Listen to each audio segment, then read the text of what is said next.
नमस्ते। मैं डॉक्टर मीनाक्षी उपाध्याय तिवारी आप सबका अपने YouTube चैनल ज्ञानपथ में स्वागत करती हूँ। फ्रेंड्स, रघुवंशम महाकाव्य सीरीज में मैंने आप लोगों के साथ पिछले वीडियो में ये चर्चा की थी कि महाराज दशरथ के चारों पुत्र शिक्षा लेने के लिए महर्षि वशिष्ठ के आश्रम में चले जाते हैं। अब हम उसके बाद की चर्चा आरंभ करते हैं।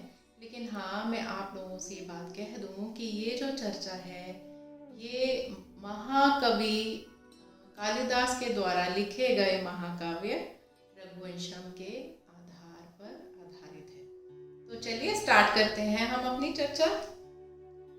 जब चारों राजकुमार अपनी शिक्षा पूर्ण करके वापस आते हैं तब महाराज दशरथ के पास महर्षि विश्वामित्र पधारते हैं और अपने आने का कारण बताते हैं। विश्वामित्र राजा दशरथ से कहते हैं कि आजकल आश्रमों में, जंगलों में राक्षसों ने बहुत आतंक मचा रखा है। जब भी हम कोई यज्ञ परफॉर्म करते हैं, यज्ञ अनुष्ठान करते हैं, तब ये राक्षस लोग उसमें आकर विघ्न डालते हैं।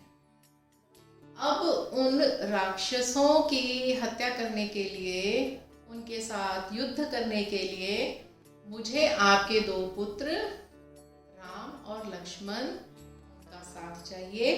आप मुझे उनको मेरे साथ भेज दीजिए। अब इधर महाराज दशरथ थोड़े से संकुचित होते हैं कि ये तो अभी बहुत छोटे बालक हैं, राक्षसों के साथ कैसे युद्ध करेंगे, बहुत ही सुकुमार है। लेकिन दूसरे ही पल उनके मन से ये संशय दूर हो जाती है, ये संशय दूर हो जाता है कि अरे हम तो क्षत्रिय हैं और इतने बड़े तपस्वी के साथ मेरे दोनों बच्चे कुछ ना कुछ और नई विद्या सीखेंगे ही। तब वो निसंकोच अपने दोनों पुत्रों को विश्वामित्र जी के साथ भेज देते हैं और इतने वो कॉन्फिडेंट होते हैं कि अपने दोनों पुत्रों की रक्षा करने के लिए अपने किसी भी सैनिक को उनके पीछे नहीं भेजते।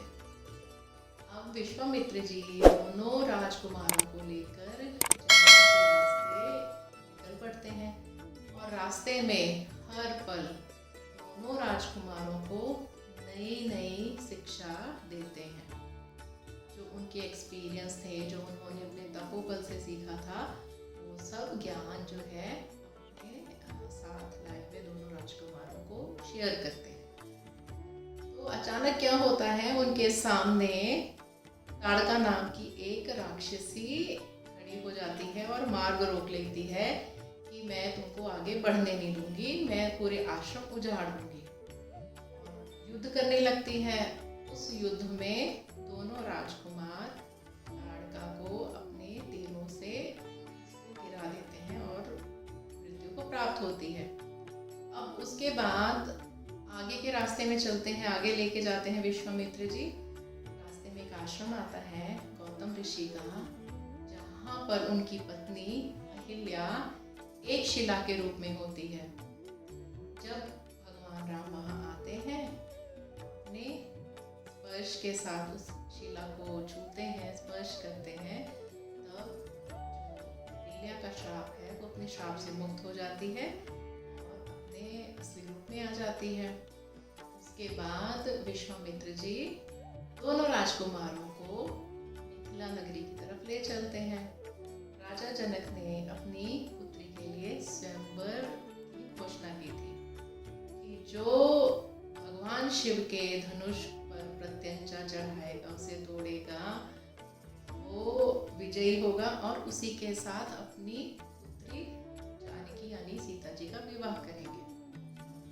अब जब विश्वामित्र जी दोनों राजकुमारों को लेकर राजभवन पहुंचते हैं, जब जनक जी को पता लगता है कि विश्वामित्र जी आए हैं, उनका सम्मान करते हैं और उनको अपने कक्ष में ले जाते हैं। देखते हैं कि उनके साथ तो दो राजकुमार हैं, इतने मतलब जिसे कहते हैं कि सभ्य हैं, सिविलाइज्ड हैं। तो उनको मन में अपने ये विचार आता है कि ये जो धनुष पर प्रत्यंचा चढ़ाने का जो था, ये घोषणा मुझे नहीं करनी चाहिए थी। इतने शालीन राजकुमार कहाँ मिलते हैं आजकल। इन्हीं में से किसी एक के साथ मैं अपनी पुत्री का विवाह कर सकता था। अब वो दिन आता है स्वयंवर का, सभी राजा राजकुमार लोग बैठे होते हैं। उसमें श्री राम जी धनुष पर चढ़ा देते हैं, धनुष टूट जाता है।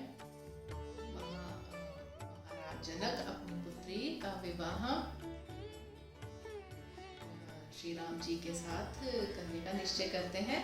सीता जी वरमाला लाकर राम जी को वरमाला पहनाते हैं। इसके बाद राजा जनक दशरथ जी को ये संदेशा भेजते हैं कि मैंने अपनी पुत्री का विवाह आपके पुत्र के साथ करने का निश्चय लिया है। उन्होंने जयमाला पहना दी है, अब बारात लेकर आप आइए। खाली एक ही पुत्री का विवाह नहीं करूंगा, हमारे घर की 4 पुत्रियां हैं, आपके चारों राजकुमारों के साथ एक एक पुत्री का विवाह करेंगे।